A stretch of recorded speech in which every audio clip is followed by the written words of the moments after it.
კარგი, მოგესალმებით ყველას, ვინც გვისმენს და გვიყურებს. მოგესალმებით შტაბიდან და ვაგრძელებთ ჩვენს ჩანაწერებს. გარკვეული ტექნიკური პრობლემები ქონდა ეხა ამ წუთში და იმედია ეს ტექნიკური პრობლემები გაგვისწორდა კერძოდ ინტერნეტთან დაკავშირებით, მაგრამ თუ ხარვეზები იქნება, უნდა გვაპატიოთ, იმიტომ რომ აი რა ვქნათ, ეგეთი პოდკასტი გვაქვს, ცოტა მუშურგლეხური. კი უწოდებს მუშურგლეხურს და აი ესე მიყვებით რა. ხო, რაზე ვილაპარაკებთ დღეს? ვილაპარაკებთ იმ რაღაც პროცესზე, რომელსაც ბევრი ეძახის არჩევნებს, რომელიც მოდის და გვიახლოვდება და საერთოდ რა არის ეს? ანუ არჩევნები არის, აქ შესვლა შეიძლება, არ შეიძლება, რა შემთხვევაში შეიძლება, ან რა შემთხვევაში შეიძლებოდა შესვლა და რა შემთხვევაში საერთოდ უარი უნდა ვთქვათ აი ამ რაღაცაში მონაწილეობაზე. რა არის? ანუ ხაფანგი არის, ფარსი არის თუ შესაძლებლობა რა? ვილაპარაკოთ ამაზე და ჩვენი აზრით, რავი, ბოლომდე თან ვთანხმდებით და თან ვერ ვთანხმდებით. მე და გიოც კი. გიორგი მელაძე, ლუკა წულაძე და რავი, დავიწყოთ. გიო, სალამი. სალამი და მივესალმებით ჩვენს მსმენელსაც. ხო, ძალიან საინტერესო პროცესში ვართ და ხო, ცადოთ აბა რა ვიცი, ერთმანეთში ბევრი ვილაპარაკეთ ამაზე და ცადოთ აბა დავალაგოთ, როგორ დაეწყობა ეს ამბავი ჩვენი მსმენელისთვის. ეხლა შევეცდები რამდენიმე პუნქტი ასე თქვა დავალაგო და მე რა ვიცი ამაზე ვილაპარაკოთ რა. მაგალითად ავიღოთ მთავარი, თქვათ, საით აქვს ორიენტაცია ქართულ ოცნებას აღებული, ხო ეს მუდმივად უნდა გვახსოვდეს რა. საერთოდ ყველაფერი, როდესაც ამ რაღაც იდეაზე ვლაპარაკობთ, უნდა გვესმოდეს რომ ეს ყველაფერი რაღაც სისტემის ნაწილია, ხო? ამ სისტემას როგორც წარმოიდგენ, აი ამ ლოგიკაში შეგიძლია რაღაცები დაინახო იმისთვის რომ თქვათ ცოტა უფრო მიუახლოვდე ამ მოწინააღმდეგის სააზროვნო სივრცეს და სცადო და გაიგო ასე თქვათ მისი ძლიერი სუსტი მხარეები, ხო? ჩემთვის მაგალითად პირადად უკვე ცხადია რომ ამათი სისტემა დღეს, ესე იგი აი ქოცური რეჟიმის სისტემა იდეალური ამ ეტაპისთვის მათთვის ეს არის ასლან აბაშიძის სისტემის აღდგენა. ეს ბევრმა არ იცის ასლან აბაშიძის სისტემა რა არის, განსაკუთრებით ახალგაზრდებმა არ იციან. ეს სისტემა ისე წაიშალა გონებიდან, რომ რა ვიცი, შეიძლება კარგად ვერც კი გაიაზრა ხალხმა, როგორ დამთავრდა. ამიტომ აი ორი სიტყვით შეგვიძლია ამასაც შევეხოთ. ეს თქვათ აი ეს აბაშიძის ფეოდალური მმართველობა აჭარაში, როგორც სასურველი სისტემა. როგორ მივიდეს ახლა აქამდე, ხო, ეს ქოცური რეჟიმი. ეგრე მარტივი არ არის რა, იმიტომ რომ უამრავი დაქსელილია უკვე ეს საქართველოს გარშემო რეალობა არის ეკონომიკური, პოლიტიკური უსაფრთხოების რაღაცა ესეთი ტრანსსასაზღვრო ინტერესები, რომელშიც უკვე მონაწილეობს ეს სისტემა და მნიშვნელოვანია ახლა ამ ქოცებისთვის, რომ ტრანსფორმაცია შეძლონ, ხო? ამისთვის მთავარი გასაღები, ჩემი აზრით, ქოცების წარმოდგენაში ეს არის საერთაშორისო თანამშრომლობის პროექტების ფუნდამენტური ცვლილება. ანუ მათთვის საერთაშორისო პარტნიორები აქამდე თუ იყვნენ დასავლური სახელმწიფოები, ამათ უნდა შეძლონ და რაღაცნაირად შეცვალონ ფუნდამენტურად ეს სივრცე. რაღაც ტრანსატლანტიკურ პროექტებში, რა თქმა უნდა, დატოვებენ დასავლურ პარტნიორებს, როგორც არის, ვთქვათ, ნარკოტიკების ტრაფიკინგი, საერთაშორისო დანაშაულების სისტემა, ტერორიზმი, ასე შემდეგ, ესენი აქედან არ ჩაეხსნებიან ეგრე ადვილად და დაუყოვნებლივ, მაგრამ აი ფინანსური სისტემები, პოლიტიკური სისტემები აქედან შეუძლიათ დაწყება. და ამას აკეთებენ კიდეც. უკვე ამ ნაბიჯებს ჩვენ ვხედავთ, რომ დასავლური სახელმწიფოებისგან ისინი ყურადღების გადატანას ცდილობენ უკვე აღმოსავლეთით, ჩინეთი, რუსეთი და ასე შემდეგ, ხო? ირანთან პარტნიორობა და ასე შემდეგ. ეს ასე ვთქვათ, მეორე ამბავი, რაც უნდა გვესმოდეს, რომ ისინი როგორ მიდიან ამ პროცესისკენ. და ეხლა აქ დავინახოთ ეს ჩვენი შემდგომი არჩევნები, ხო? თვითმმართველობის არჩევნები, როგორც აი ესეთი კიდე ერთი მორიგი შიდა პროცესი, როგორ ჯდება ამ ქოცურ ხედვაში, ავტორიტარიზმის დამყარების, დემოკრატიის დასუსტების და ეტაპობრივად განადგურების სქემაში. აი მე მგონი აი ამ ასე ვთქვათ ეს ხაზი არასდროს არ უნდა დაგვეკარგოს. ნებისმიერი მცირე ნაბიჯიც კი რაღაც დიდი ხაზის ნაწილად უნდა წარმოვიდგინოთ ხოლმე. ეს არის ძალიან მნიშვნელოვანი რა გააზრების დროს. ეხლა მაგალითად რამდენიმე რაღაცას მე პირადად რას ვფიქრობ რა. პირველი ეს არის ჩემთვის მნიშვნელოვანი, რასაც ვაკვირდები. ეს არის ემოციური ხაზი, რომელსაც ქოცები იყენებენ თავისი სტრატეგიის, ასე ვთქვათ, თავარ დამრტყმელ იარაღად, ისინი ცდილობენ რომ მოპაექრესთან ინსტრუმენტად გამოიყენონ მუდმივად ეს ემოციური ნარატივი და ნუ ემოციურად გამოიყვანონ წონასწორობიდან მოწინააღმდეგე და მეორე ძალიან მნიშვნელოვანი ეს არის სიყალბე. ყალბი მოლოდინი, ყალბი ინფორმაცია და ასე შემდეგ. ასე რომ აი ამ ინსტრუმენტების გამოყენებით ქოცები ამ არჩევნების, ასე ვთქვათ, სათავისო წაყვანას შეეცდებიან პროცესის. სათავისო წაყვანა როგორ გამოიყურება? უკვე ნათელია, რომ გამოიყურება და წინა ლობისტური გამოცდილებებიდან და თუ თქვენ ჩახედავთ დაინტერესებული მსმენელი იგივე ამერიკულ მასალებს, ხო, სადაც ლობისტები ამ ქოცების მხარდაჭერას ცდილობენ კონგრესში, ხო, იქ წერილებია დაწერილი და იქ არგუმენტებია ჩამოყალიბებული. ძირითადად არგუმენტები ყალიბდება ესე: ოპოზიცია უუნაროა, ოპოზიცია ქაოტურია, ანუ წარდგენილია ეს ოპოზიციური ჯგუფები როგორც რადიკალური და ან მათთან შეუძლებელია რაიმე ტიპის ურთიერთობების დამყარება და ქოცები არის ერთადერთი ალტერნატივა.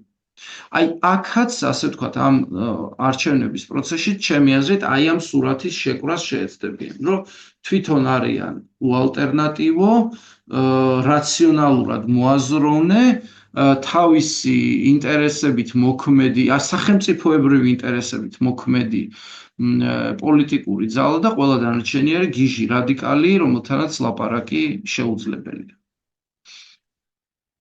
ხო და აი ესეთ რთულ ფონზე, რა ვიცი, მე მე მგონია რომ შეგვიძლია გავაგრძელოთ ახლა მსჯელობა. ჩემი აზრით ეს შეგვიძლია რა თქმა უნდა რაღაცები დავამატოთ ამ რთულ ფონს კიდე გავართულოთ, თქვა სხვადასხვა მიმართულებით, სხვადასხვა აქტორების ჩართულობა, ხო, როგორი შეიძლება იყოს, მაგრამ ნუ შევხვდეთ რა. კი, რა თქმა უნდა, თავისთავად აქტორების ჩართულობა, ნუ ფონი ისედაც პრინციპში გასაგები არის, რომ რთული არის და ეხლა რაც თუ იმაში გეთახმები რა. უბრალოდ რაში არის იცი საქმე? ტიპებს თამაში თვითონ მიყავთ რა. აი ხა ჩვენ რაზეც ვლაპარაკობთ, შენც მაგალითად მოცემულობა რო დახატე, აი ამ მოცემულობაში 99.9% ეჭირა ქოცებს, ქოცების სურვილებს, ქოცები რას აპირებენ, ქოცებს საით უნდა წასვლა, რა ხაფანგს აგებენ და ასე შემდეგ. და აი აქეთ ხარეთ ჩვენს, რავი, მაინც პლანგი დავარქვათ რა, მიუხედავად იმისა, რომ დაყოფილი და დანაწილებულია.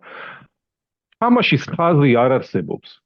ანუ თამაშს პირობითად ვამბობ, რავი, ანუ რაღაცა ხაზი არსებობს, რომელსაც მიყვები და შეეცდები მოწინააღმდეგის აქეთ გადმოყვანას, აი ამ თამაშში გადმოყვანას რა. ჯერჯერობით არის მოწინააღმდეგე, რომელიც რაღაცა სურვილებს აფრქვევს, რაღაც ამ სურვილების ასასრულებლად რაღაც ხაფანგებსაც დედებს, ნაბიჯებსაც მდგავს, აიძულებს კიდეც ოპონენტს, ვისაც ვერ აიძულებს ციხეში სწავს და ასე შემდეგ. მოკლედ რაღაცებს აკეთებს და აი ის ვინც უნდა გადადგას ნაბიჯი, ამის ასე ვთქვათ, კონტრქმედებაში იყოს.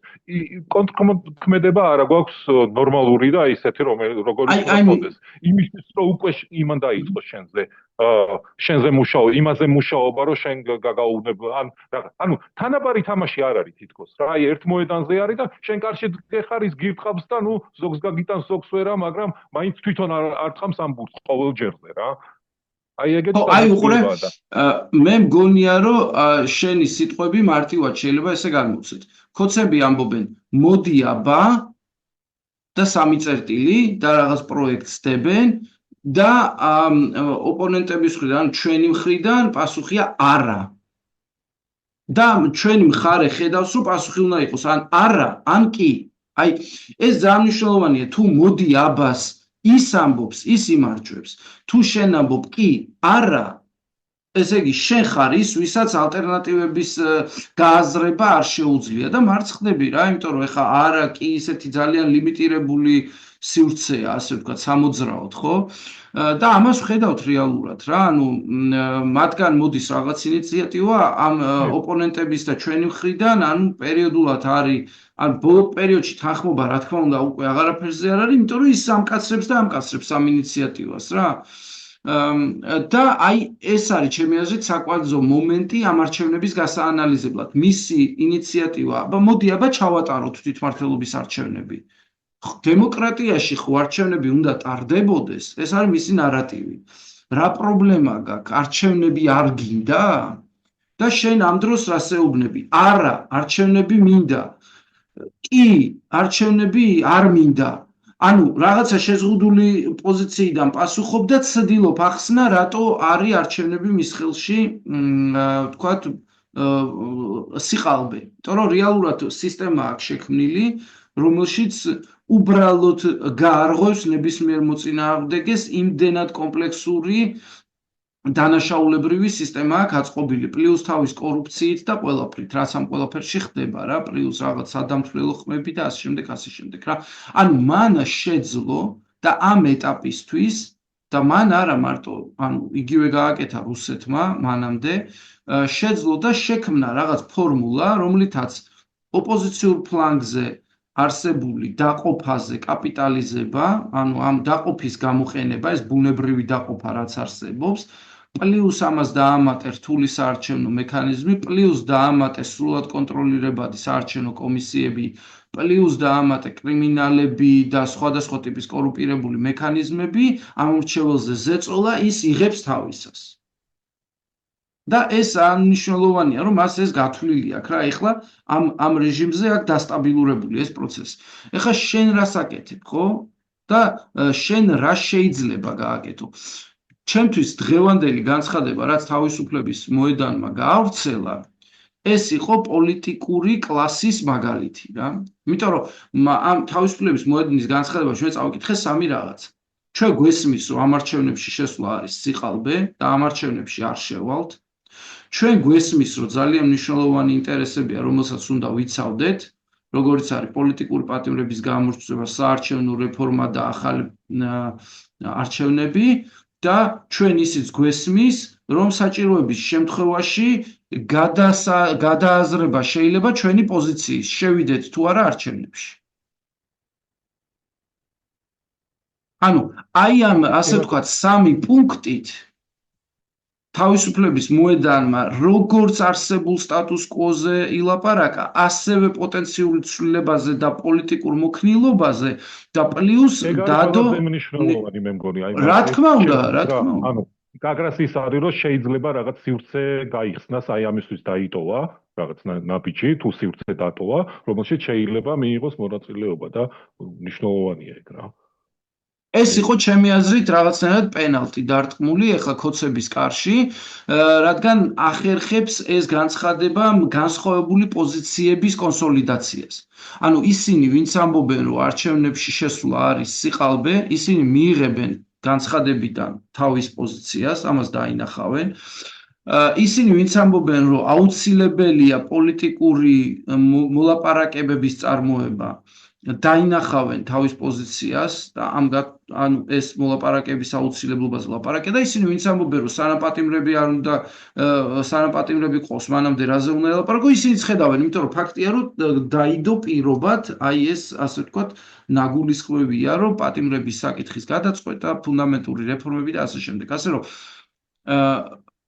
მას ვისაც გაუჩნდება კითხვა აქვს თუ არა საქართველოს ოპოზიციას პასუხი შეთავაზებაზე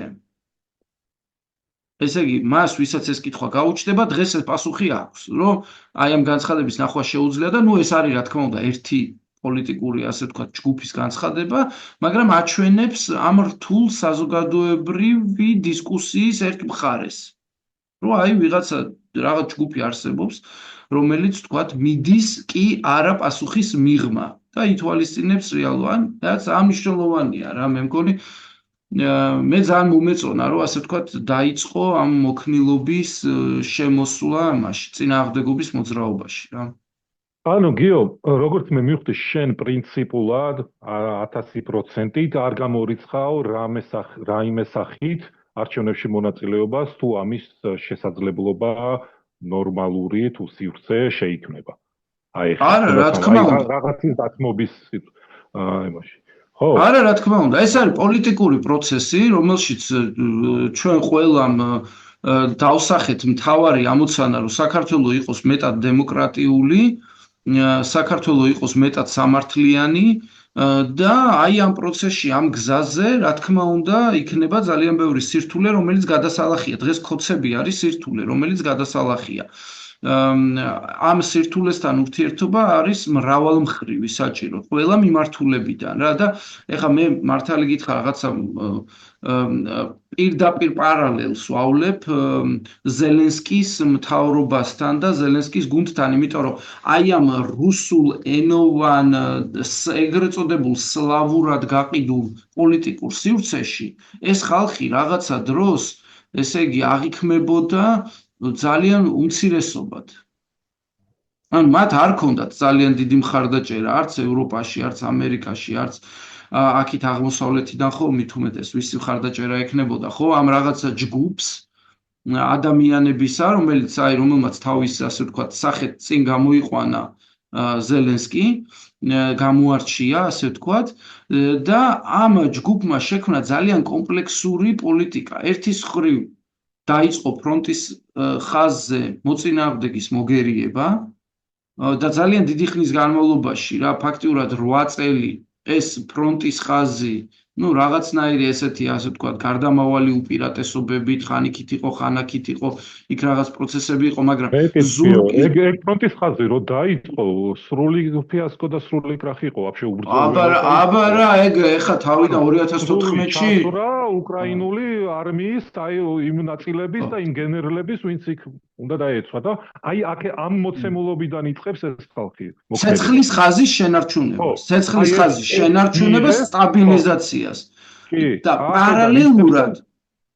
პარალელურად ისინი ქმნიან ძალიან რთულ დიპლომატიურ სტრატეგიას ანუ წარმოიდგინე რომ ესე იგი როგორია მიდიხარ ვთქვათ იგივე თეთრ სახლში შეხვედრაზე და აი ვიღაცა ჟურნალისტი გამოდის და გეუბნება ესა პიჯაკი რატო არ გაცვია და რაღაც აი ესეთი ეხლა წარმოიდგინე ესეთი რამდენია გავლილი მოლაპარაკების მაგიდასთან ხო მაგრამ ეს რამდენია მოლაპარაკების მაგიდასთან ესეთი სიტყვა ნათქვამი რა თქმა უნდა ასეთ თავხედობასთან ურთიერთობ რამდენი წელია პლუს ურთიერთობ ძალიან რთულ ასე ვთქვათ სისტემებთან რომლებიც თან გეუბნებიან რომ იცი რა მე ღიად ვერ უჭერ რომ მხარს მე შევეცდები რომ რაღაც დახმარება მოგაწოდო მაგრამ ანუ აი ასე რასაც ქვია მორალური მხარდაჭერა ხო ესეთი შეიძლება მკაფიო ვერ მოგცენ პირიქით გითხრან რომ აი რაღაცა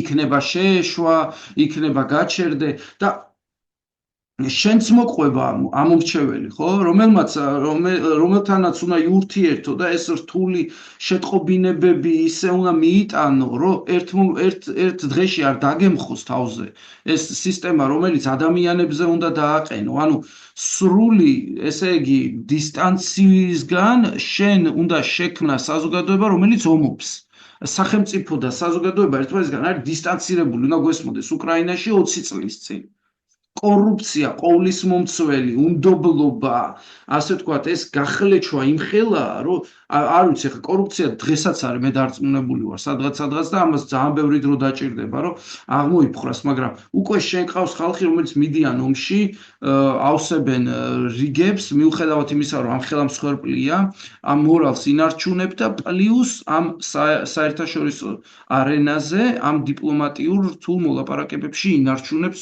პოზიციას. ახლა 2-3 დღეს წინ მუდმივად ნაღმებში დადის, ანუ საერთაშორისო დანაღმულ მოედანზე მუშაობ ამდენი ხანია. არის რომელზეც უნდა დააბიჯოს. ხო? და ამიტომ არანაირი სიმპათია აღარ მექნება იმ ადამიანების მიმართ, ვინც იტყვიან, რომ იცი რა, ძალიან რთულია ეხლა საქართველოში პროცესი და რა ვიცი, ჩვენ მეტი არ შეგვიძლია და შენ თუ გინდა გააკეთე. იცი რა არის? მოდი ესე ვთქვათ. საქართველოში პოლიტიკური პროცესზე პასუხისმგებლობა პირველ რიგში იმ ადამიანებს აქვს, ვისაც მეტი რესურსი აქვს. ეს არის აუცილებლად სათქმელი. თუ ხელი მიგიწვდება ტელევიზიაზე, ხელი მიგიწვდება შენობაზე, ყავს რაღაცა ჯგუფი, რომელთან ერთადაც აორგანიზებ პროცესს, შენი პასუხისმგებლობა ამ პროცესში არის მაღალი. თუ ეს რესურსი არ გაგაჩნია, შესაბამისი პასუხისმგებლობა გაქვს, ცოტა უფრო ნაკლები. ანუ ვიღაცას მეტი აქვს პასუხისმგებლობა, ვიღაცას ნაკლები აქვს. ამაზე უნდა შევთანხმდეთ. ეს აუცილებელია, რომ ესე იყოს. ეხლა ვიღაცა, ვისაც აქვს მეტი ცოდნა, მეტი გამოცდილება და მეტი რესურსი, ვერ იტყვის, რომ მე შენაირად მაქვს პასუხისმგებლობა, როცა მეორეს ამდენი არ აქვს, ხო? და თუ ეს გვესმის, მაშინ აგერ ძალიან კარგი მაგალითია უკრაინის მთავრობა, რომელიც დადის ნაღმებზე, მათ შორის შიგნით წინააღმდეგობასთან ბრძოლა რამხელა უწევს, ან პირდაპირ რუსები ყავს ქვეყანაში, რომელიც, რა ვიცი, უწყობენ ტერორისტულ აქტებს და ასე შემდეგ და ასე შემდეგ. ასე რომ ჩვენ ვინც ოპოზიციური აბა რა უკრაინიდან წამოსული თემა იყო აბა რა ასე რომ ოპოზიციურ მოძრაობაში ვინც ვართ კი არავის არ გვეპატიება რაღაცნაირად ხელების ჩამოყრა რაღაცნაირად თავის ჩაკეტვა ასე ვთქვათ ლიმიტირებულ შესაძლებლობებში ეს არ გვეპატიება. ეს არის, რა ვიცი, ჩემი აზრით, უკვე რაღაცა რაც უკრაინამ რაც გვაჩვენა, ამასთან შედარებით, ახლა ჩვენი მხრიდან ნებისმიერი, ასე ვთქვათ, ხელების ჩამოყრა თუ უკან დახევა, ეს არის აღუა ბავშვის რაღაცა ჭიჭყინი უკვე რა, ეს არასერიოზულია თავიდან ბოლომდე.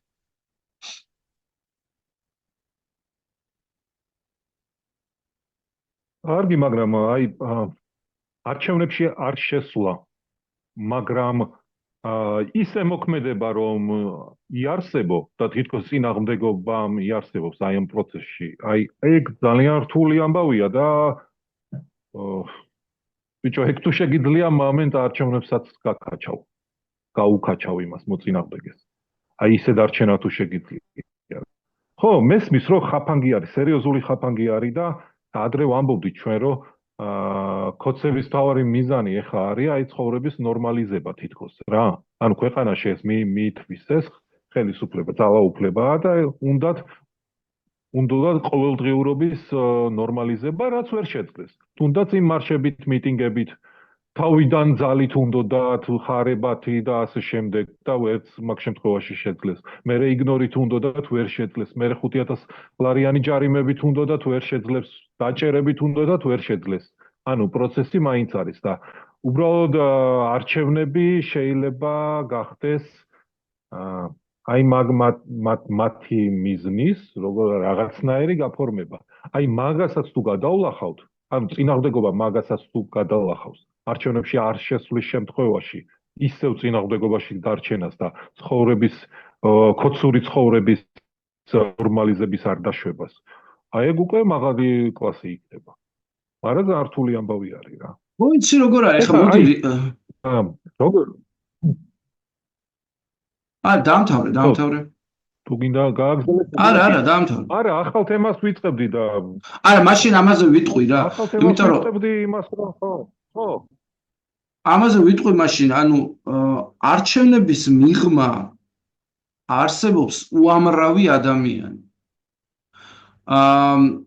არჩევნების მიღმა არსებობს ძალიან ბევრი პოლიტიკური ჯგუფი ისედაც. ის პოლიტიკური ჯგუფები, რომლებიც არჩევნებში იყვნენ ხოლმე, ისინიც აღარ არიან, იმიტომ რომ პარლამენტთან გასულები არიან, შეუწყდათ უფლებამოსილება. არსებობენ პოლიტიკური ჯგუფები, რომელსაც უკვე მეორედ შეუწყდათ უფლებამოსილება. ასე რომ ჩვენ ძალიან სერიოზული პოლიტიკური გამოცდილება გვაქვს უკვე დაგროვებული. ეს არ არის სახუმარო ამბავი. ეს არის ბრძოლის 12 წელი. ზოგისთვის ბრძოლის 5 წელია. ზოგისთვის 2 წელია. ზოგისთვის ხო 5 თვეა. ეს ძალიან მრავალფეროვანი საზოგადოება. ჩვენ კარგად ვიცით ვინ ვისი შემძლეა. ჩვენ ვიცით რომ არის ხალხი, რომელიც მაგალითად სრულიად აბსურდულ არგუმენტს დააყენებს და არ შერცხვება და რა ვიცი, რაღაცა თავის მიზანს მოემსახურება. შეიძლება კორუმპირებულ მიზანს რა. ფულს აიღებს. იმაში რომ რაღაცა გაუკეთოს, კოდს, მაგალითად შევიდეს არჩევნებში და ლეგიტიმაცია შეუქმნას პროცესში. მომხდარა ესეთი რამე. ანუ ბევრი რამე მომხდარა. ჩვენ პოლიტიკურ პროცესში. რა შემთხვევაში ხდება? მოდი, აი, ბარემ ეგეც დავაფიქსიროთ რა. ეგ რა შემთხვევაში ხდება? როცა შენი ამორჩევლის არ გეშინია? როცა შენი ამორჩევლის არ გეშინია, როცა დებილი გგონია და იცი რომ მოვა და აგირჩევს. ან მეორე შემთხვევაში, როცა ზუსტად იცი, რომ კოცები მოიყვანენ, ხო, კოცები მოიყვანენ და მიაცემინებენ ხმას. თავის ამორჩეველს შენზე. აი მაგალითად არა აქვს ვინ გირჩევს? ამაზე ხელს აწერ თან რა. და მაშინ მნიშვნელობა აქვს კოცები აგირჩევენ თუ არა და რამდენ პროცენტს მოგცემენ. იმდენ პროცენტს მოგცემენ, რამდენიც დარჩებათ. კი, ეს გაკეთდება, არა, ეს გაკეთდება მარტივად. უყურე, კოცები იტყვიან, რომ 10-მა უბანმა მიეცით ჩემებმა ხმა აი ამ ნომერს. იქ საბოლოო ჯამში ყველას ფეხებზე კიდია რომელ უბანში რა ხმა შევიდა, დათვლებში დაიდება რაღაცა პროცენტი, რომელიც რაღაცა პარტიის გასვლისთვის საჭიროა.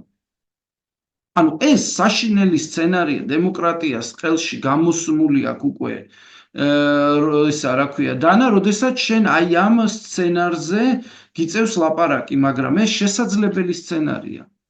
შესაძლებელი სცენარია, მთავრობას ამის გაკეთება შეუძლია, მანამ სანამ აქტიური მოწინააღმდეგე არ ყავს. ანუ მთავრობას შეუძლია თავისთვისაც იწეროს ხმები და სხვებსაც უწეროს ხმები რა.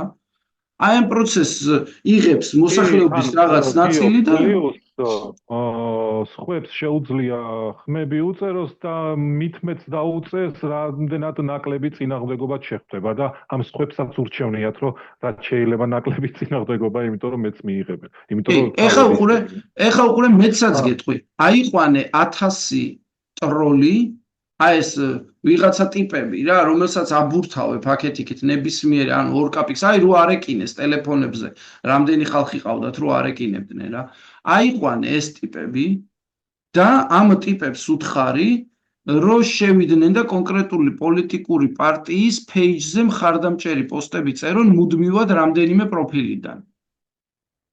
აი წარმოიდგინე ახლა რომ 300 ტიპი ამას გიკეთებს, ტროლ ფაბრიკა რა. ეგრევე ვიღაცა პოლიტიკური პარტია, რომელიც გუშინ შეიქმნა, ინტერაქტიულ page-ს იმას მიიღებს, რა ქვია, გვერდს სადღაც Facebook-ზე, მიიღებს ეგრევე რაღაცა სხვადასხვა მედიებში პოზიტიურ გამოხმაურებებს და რაღაც, ანუ სიყალბეს შექმნი რა. ყალბი პროექტების შექმნა არის შესაძლებელი ძალიან ბევრი სამ სოციალური ქსელების და თანამედროვე გამოხმაურებები, ანუ ყველანი მაგაზე ვართ უკვე. ხო, აი ხა უყურე ეს ეგ რეალობაში ხდება. ხო და ამას გეუბნები, ამას ნუ მივიწყებთ. ამას ნუ მივიწყებთ. გავცდეთ ახლა ამ ფარდას, იმიტომ რომ 12 წელი ყველამ დავინახეთ, ვინ არის, ვის რა შეუძლია, როგორ უნდა გააკეთოს. უბრალოდ პირდაპირ თქვათ რა რაღაცეები რა.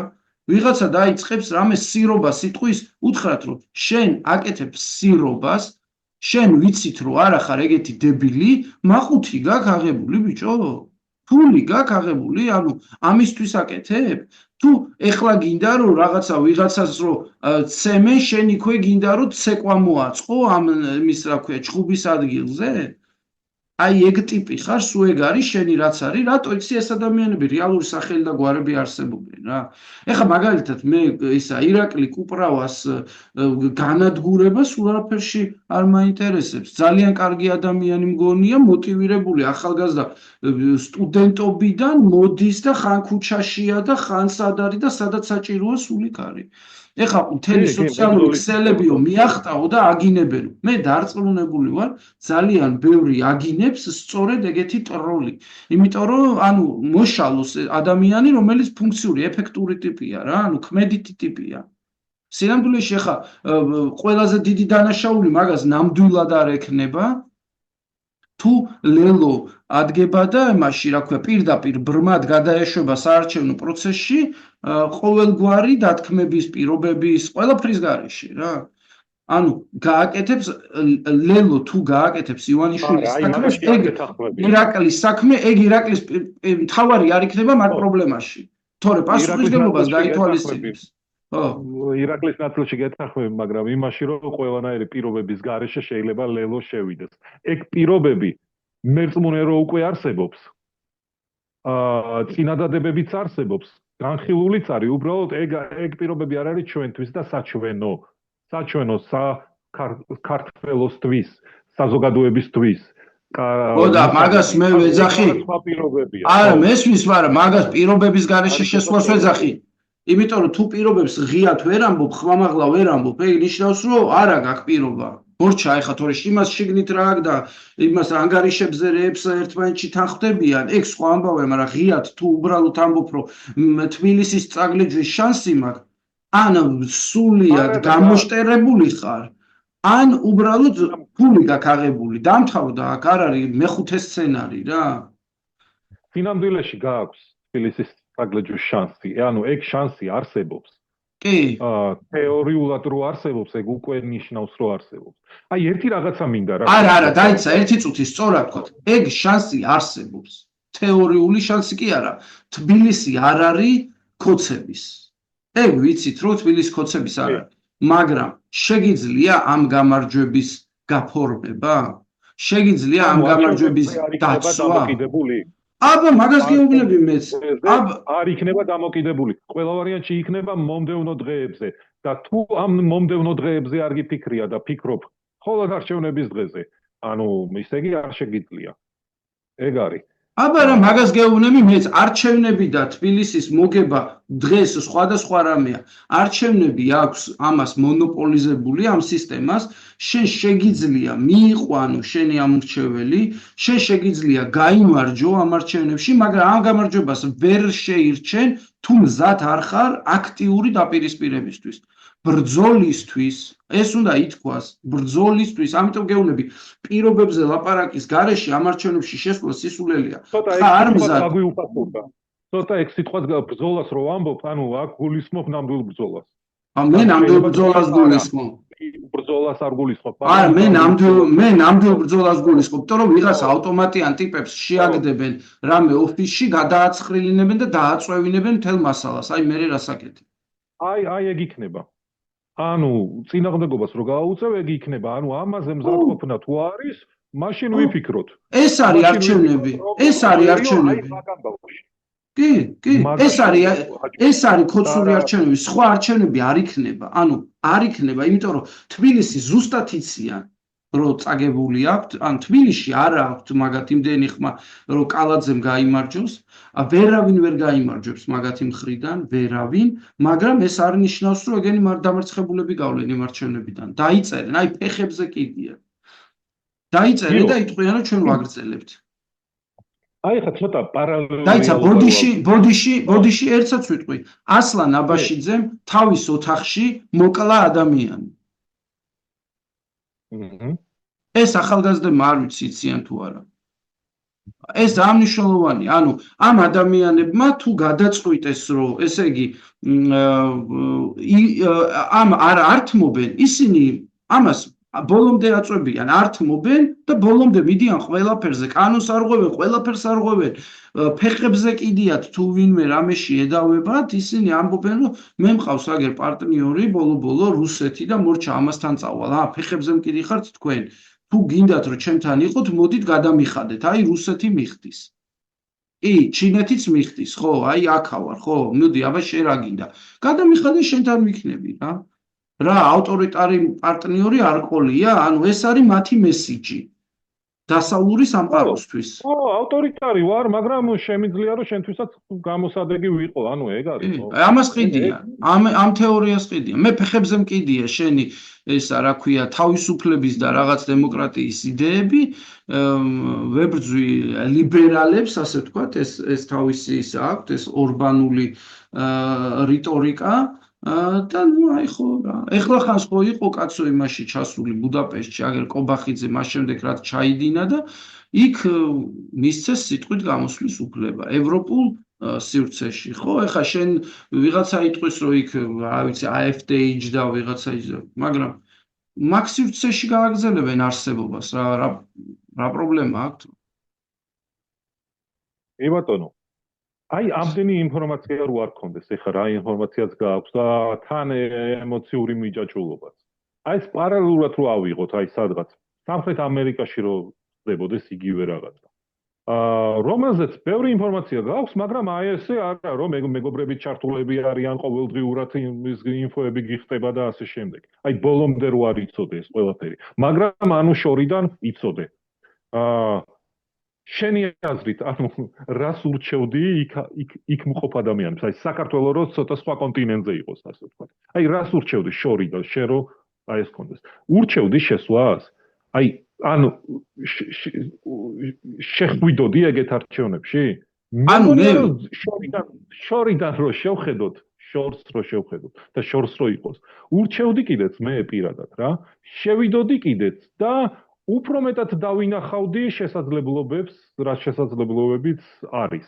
ოღონდ იმის გათვალისწინებით, რომ ძალიან ახლოდან ვიცი აი სიტუაცია და რაღაცებზე ეგრევე არ ვფიქრობ, იმიტომ რომ უკვე ვიცი, რომ აი ვთქვათ ეს ისედაც ვიცი, რომ არ იმუშავებს და შეიძლება ვცდები კიდეც. იმიტომ რომ დარწმუნებული ვარ, რომ რაღაც არ იმუშავებს, ამაზე არც ვმუშაობ და არც ვცდილობ. თითქოს რაღაცა სხვა სცენარით მივდივარ რა, რომელიც შეიძლება შეიცვალოს ხოლმე, რა თქმა უნდა. მაგრამ თითქოს არც ვცდილობ ამ სცენარის შეცვლას, იმიტომ რომ არც უშვებთ კიდეც, რომ აი ეს სცენარი შეიძლება სხვანაირად იყოს. არ უშვებთ, რომ სიტყვაზე აი ძალიან ორგანიზებულად 1000 ადამიანმა რაღაცაზე იმუშაოს. აი ძალიან ორგანიზებულად ვიღაცეების შეთანხმება. ანუ ბევრ რაღაცას უშვებს ისეც რა, რომ ვიღაც გაკიდის ორშაურად, ვიღაც მოილაპარაკებს, ვიღაც გადახტება მეორე ფლანგზე და აი რაღაცა ვირეშმაკულ თამაშს უშვებს. ის რაც სინამდვილეში არის ბიძინა ივანიშვილის თამაში და მისი ფანტაზია არის. და აი სანამ ამ თამაშს არ შევცვლით და რაღაცეების დაშვებას არ დავიწყებთ და მე ამ დაშვებულის აღქმას და გაკეთებას, ანუ ნაბიჯ. აი მანამდე ეს პრობლემა გაგრძელდება და გვექნება. იმიტომ რომ ეს არჩევნები ჩაელვის, შემდეგიც მოვა, იმის შემდეგიც მოვა, სანამ ამ რელსებზე ვიქნებით. ბიძინა ივანიშვილის გაზიარებულ ფანტაზიაში ვიარსებებ რა. აი ეგ მე გეთანხმები, აი მარტივად რომ ვთქვათ, ეხა რაც შენ თქვი. კი, შენ რაც თქვი, მაგას მარტივად მე როგორ გავიგე. პოზიტიურ აზროვნებას სანამ არ დავიწყებთ, სანამ არ ვიფიქრებთ იმაზე, რომ ჩვენი პროტესტი იმაზე უფრო ძლიერია, ვიდრე ჩვენ გვგონია და ჩვენი პროტესტის განვითარების რეალური პოტენციალი გვაქვს და ეს შესაძლებლობები უნდა მოვძებნოთ და განვავითაროთ და აი ყველაფერი ვთქვათ, მე ამოვაშენოთ ამის გარშემო და ვიფიქრებთ იმაზე, რომ ვაიმე ახლა აქიდან დაგვწყებენ, ვაიმე ახლა იქიდან დაგვწყებენ. ვიქნებით დამარცხებულები. თუ ვიფიქრებთ პოზიტიურად, ვიქნებით, ასე ვთქვათ, გამარჯვების მეტი შანსის მქონეები. ეს არის ჩემი აზრით, მე მაგაში გეთანხმები თავიდან ბოლომდე. მაგალითად, მთელ საქართველოში, ყველა ქალაქში მილიონი ადამიანის გამოსვლა ცოტა არარეალისტური არის. აი მაგალითად ეხლა ასე უყურებ, მაგრამ თუ დავიწყეთ ამაზე მუშაობას და გავარკვევ რა უნდა გავაკეთო იმისთვის, რომ ეს მოხდეს. და ამ მოცემულობიდან გამოვალ. მაშინ უკვე შეიძლება ვიფიქრო, რომ შევალ არჩევნებში მერე მილიონი ადამიანი გამოვა და მერე დედას უტირებ თუ გაყავდებს რა. ან კიდევ სხვა რაღაცა. მაგრამ აი ეს უნდა ვისწავლოთ. ანუ აი რაღაც ხო, პოზიტიური, კი, და მერე ამის აწყობა უნდა ვისწავლოთ. მიუხედავად იმისა, რომ აი ესე ამ მოცემულობით შეუძლებელია, რა ცოტა ფანტაზიაც არის რა. შეიძლება ვიღაცამ თქვას, რომ აუ ეს გიჟია, რეებს ბოდავს. ხო, მე პოზიტიური აზროვნების საუკეთესო მაგალითი ნახე თავისუფლების მოედნის განცხადებაში. ეხლა უბრალოდ მალე უნდა შევწყვიტოთ, იმიტომ რომ რამდენიმე წამში გავითიშებით რა. და გავაგრძელოთ 1-5 წუთი კიდე. ოკეი. პოზიტიური კი. აზროვნების მაგალითი. ხო, ესე იგი გავაგრძელოთ საუბარი და ხო თავისუფლების მოედნის განცხადებაზე ვლაპარაკობდი როგორც ესე იგი პოზიტიურ მაგალითზე და აქვე ვიტყვი რომ ესე იგი შენ რო თქვი რომ არჩევას მისცემდიო და კი ანუ ეგრე ხელის გადასმით კი არა ხაზის გადასმით რომ არა არჩევნებზე არ უნდა შეხვიდე და არჩევნები ფეხებს დაიკიდო აი პირველი დღიდან არ მაქვს ეგ პოზიცია რა ანუ მე პირადადაც არანაირი რეცეპტი კი არა მაქვს, კაცო, აი უყურებ რეალობას, დებატს უყურებ, მიყვები დისკუსიას, ვცდილობ რაღაცნაირად შევიქმნა წარმოდგენა, ხო? ვარ აქტიური პროტესტის მომხრე, ზოგადად ყოველთვის, ანუ არ მიდიხარ არჩევნებზე? ოკეი, გასაგებია, მაგრამ ეგ არ ნიშნავს, რომ სახში ჩუმად ზიხარ, ხო? თუ სახში რჩები, მაშინაც რაღაცას შეიძლება აკეთებდე და სიმბოლურად აჩვენებდე, რომ მეტნი ხართ. მათზე, ვინც არჩევნებზე მიდიან. ანუ აქტიური პროტესტის ფორმებზე ლაპარაკი შეიძლება. მე ან აქტიურ პროტესტს ვემხრობი, ან ქმედით მონაწილეობას არჩევნებში. როდესაც არსებობს შეკრული გუნდი, ვისაც შეუძლია გადაწყვეტილებების მიღება და აღსრულება. აი, უკრაინულმა საზოგადოებამ ეგ შეძლო. შექმნა ქმედითი გუნდი, რომელსაც გადაწყვეტილებების მიღება და აღსრულება შეუძლია. გუნდი შექმნეს დღეს უკვე სახელმწიფოს ქმნიან და სახელმწიფოს უკვე კი არ ქმნიან. ერთ დარტყმაში ანადგურებენ სტრატეგიული მნიშვნელობის რაღაცა ბირთვულ პოტენციალს 30% რუსეთში. ანუ ეს ძალიან 50 წლით უკან აგდებენ ქვეყანას. უიმე რა ხო რა არაფერი შეიძლება ვეღარასდროს ვეღარ შექმნიან ისინი მაგას. დამთავრდა, სხვაგან გადააგდეს. კიდე ერთ ეგეთ ოპერაციას ჩაუტარებენ დედააკთ. ხო, ანუ ჩახსნეს რა, რაღაცა თვითმფრინავი გაუფუჭესო, რომლითაც ჰაერს აკონტროლებდაო. ანუ იმ თვითმფრინავს აწევდა, ის დაფრინავდა და ვიღაცებს ეუბნებოდა ორიენტირებსო და ეგ თუ არ იფრენს, იმას ორიენტირები ვერ აქვს რა, ანუ კარგად, აი ორი ეგეთი მანამდე გაუფუჭეს და სულ რაღაცა 4 ყავთ. მოკლედ რა, რაღაცა ხო, ანუ წარმოიდგინე, გუნდმა, რომელმაც დაიწყო მინუსებიდან.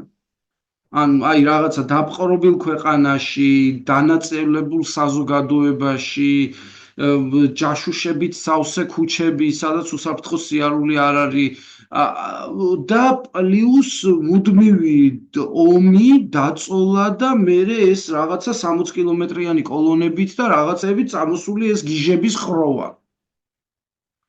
აი ამას უმკლავდები პარალელურად აშენებ, პარალელურად ავითარებ, პარალელურად თავს იმკვიდრებ რესურსების მოკრებაზე. ანუ ხო არანაკლები გამოწვევაა სამოქალაქო წინააღმდეგობის მოძრაობის შექმნა. ოღონდ გუნდი თუ არ ყავს, ვერაფერს ვერ შექმნა. აი ეს მეგალომანიაკების, ნარცისების ემაში, რა ქვია, საზოგადოებაში ეს პროცესი არ შეიქმნება. ამ პროცესს ჭირდება ადამიანები, რომლებიც იტყვიან, რომ ჩვენ არ ვართ პირველ ხაზზე რა. ანუ მოდი გამოვწიოთ ახლა ის, ვინც ყველაზე უფრო მეტად შეიძლება იყოს პირველ ხაზზე და გამოწევენ ამას. და აი ის ვიღაცა, ვისაც გამოწევენ, იმდენი ტვინი ექნება, რომ ამ ყველაფერს, ამ სისტემას თავზე არ გადაახტეს და თავის დებილობები არ მოახვიოს თავს ხალხს. ესმოდეს თვითონ რა იცის, რა შეუძლია, რას მიიღებს იმისგან, სისტემისგან და აი ითანამშრომლოს რა ამ სისტემამ იმუშაოს.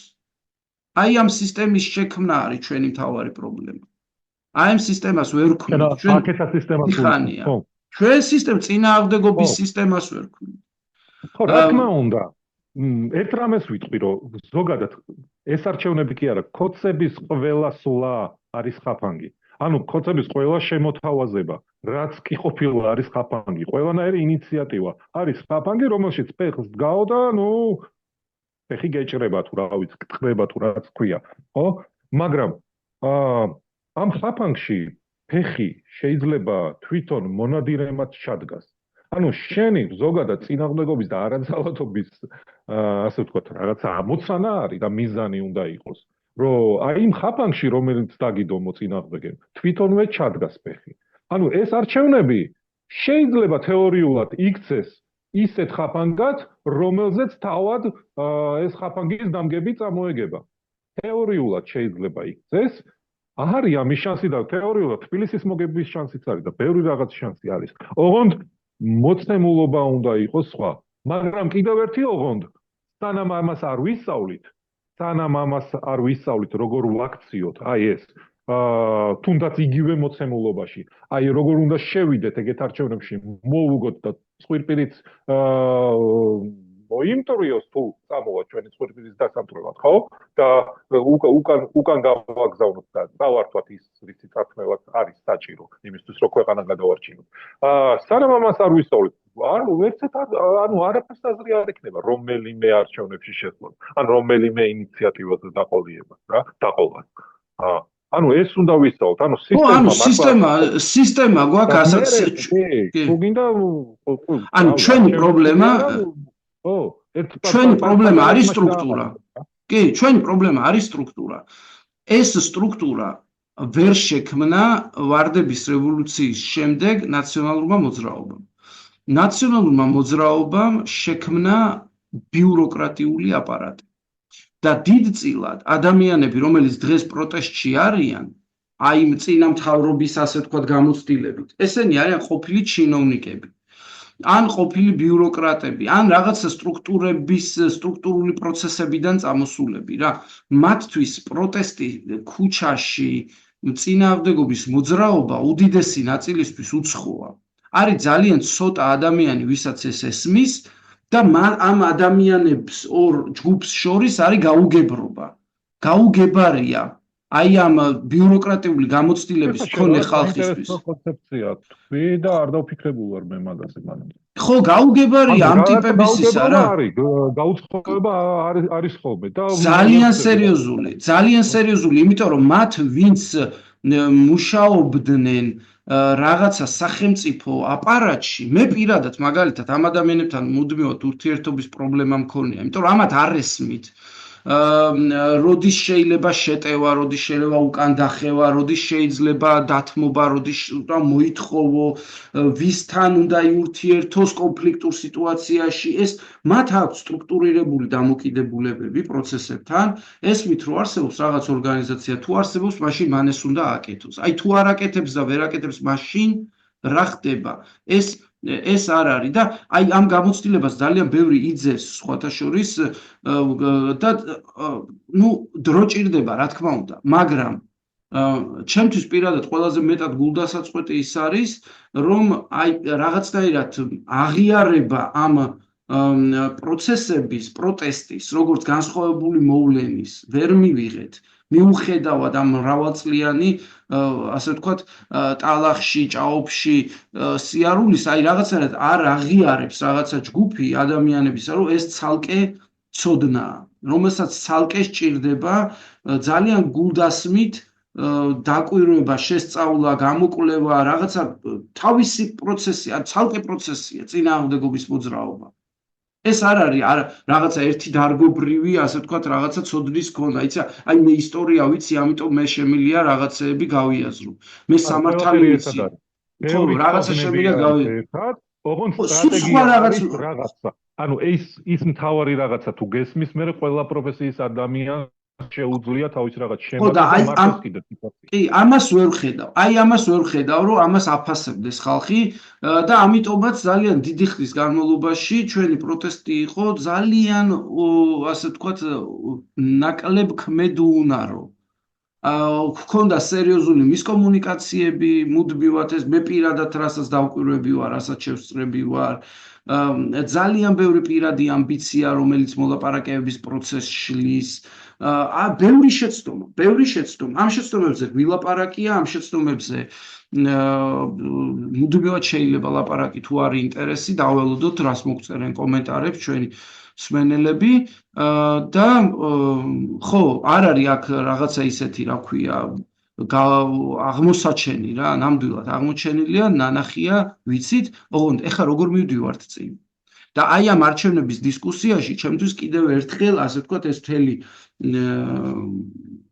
როგორ გითხრა, შეცდომების უამრავი ეს კასკადი კიდევ ერთხელ დატრიალდა. და დავინახე, რომ შესაძლებელია კიდევ ერთხელ ბევრმა დაუშვას ეს შეცდომა, იმიტომ რომ ვიღაცები მიზანმიმართულად პროცესს შლიან. ხო და აი, რა ვიცი, კიდევ ერთხელ ვამბობ, რომ თავისუფლების მოედნის განცხადება აი ამ ფონზე, ასე ვთქვათ, რადიკალიზაციის ფონზე, ხო, მე უნდა გავარდე არჩევნებში შევარდე და არასისულელი არ გავარდე და არ შევარდე და საერთოდ არჩევნები დავიმიწყოთ, აი ამ ორ შორის ძალიან კარგი, ასე ვთქვათ, პოზიცია შუალედურ კარგ გამოსავლად მომეჩვენა რა. ხო, აქვე ვიტყვი, რომ არანაირი წევრი არა ვარ ამ მოედნის ერთი უბრალოდ გულშემატკივარი ვარ ზოგადად წინააღმდეგობის მოძრაობის და ვიღაცამ რო არ თქვას რომ რაღაცა შეხა რეკლამას უკეთებ. ისო. წევრია. ეგრე. რავი, მომავალში მე მგონი იმაზე შეგვიძლია ლაპარაკი, რა უნდა გაკეთდეს ამ მოცემულობაში. არა ის, რომ სისტემა რო გქონოდა რას ვიზამთით, მაგრამ აი ეხლა რას გავაკეთებთ. შეიძლება ამაზე ლაპარაკი. და მსჯელობა, მაგრამ მე მგონი დღესდღეობით კი, აი. კი, დღეს ჯობია რომ ამით შემოვიფარგლოთ, კი. ხო. ეგ არის. კი ბატონო. კარგით, დავიმშვიდობოთ მაშინ. კი, დაგვილაიქეთ, დაგვიკომენტეთ, გამოგვიწერეთ, თუ დაგვაშიარებთ ვაფშე მაგარი. ხო, და Facebook-ზე გიჟივით გვარეპორტებენ. ერთი რაღაცა ის გიჟივით გვარეპორტებენ. ბოლოში გაიჭედე. გვარეპორტებენ რო თქვი და არა, ხმა ისმოდა და გამოსახარ გვარეპორტებენ რო თქვი და მაშინ გაიჭედე. ძალიან სიმბოლურად იყო რაღაცა. ხო და ამ რეპორტებს გადავლახავთ თქვენი დახმარებით, ჩვენ სულ მოგდის ეს, სულ რაღაცას წერთ, სულ რაღაცას წერე და ასე შემდეგ. მოკლედ ამ დღეში ვართ და Facebook-ის page-ზე დაგვეხმარეთ, გააშეარეთ, რა ვიცი რომ დაგვეხმარება ნამდვილად, იმიტომ რომ ხო რაღაცებს უკეთებენ აშკარად და მოკლედ კარგით, აღარ გავაგრძელოთ ამაზე, აბა სანამ ინტერნეტი დროებით. მადლობა და გავთხოვთ. მადლობა და კარგად.